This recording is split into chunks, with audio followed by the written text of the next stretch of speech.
Welcome to the only daily podcast focusing on compliance news of the day. Each morning, start your day with a cup of coffee and Tom Fox, the voice of compliance, to hear about 4 of the top compliance, corruption, or leadership stories you will need to start your day. The Daily Compliance News is a production of the Compliance Podcast Network. The Daily Compliance News for April 10, 2025. The Dark Money Corruption Edition. We begin with that story from the Columbus Dispatch, which reports that a new HBO documentary digs into the Ohio bribery scandal as a case study for dark money corruption.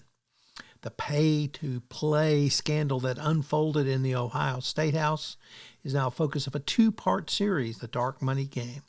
The documentary details how the Ohio scheme fits into a larger puzzle of political corruption literally across the nation.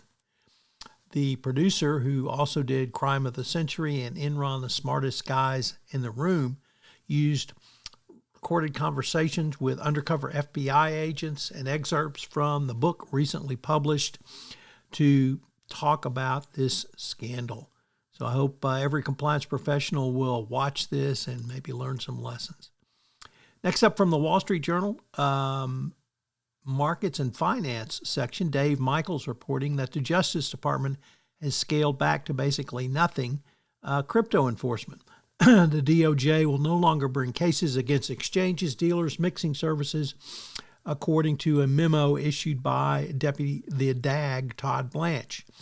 Prosecutors have sometimes charged crypto startups when they were used by money laundering or people trying to evade sanctions. And of course, that will all end.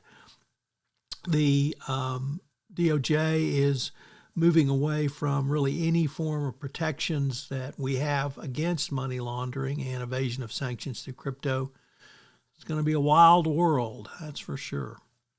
Next up, from Bloomberg, the Meta whistleblower, Sarah Wynne Williams, an former exec, plans to testify before Congress that the social media giant threatened U.S. interests while cozying up to China, according to the report.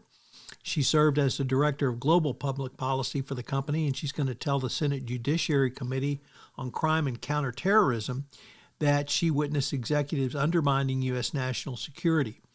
She says that Meta started briefing the Chinese Communist Party as early as 2015, and of course, this gave aid and comfort to a country who was, if not our enemy, certainly our top competitor. These briefings focused on critical emerging technologies, including artificial intelligence.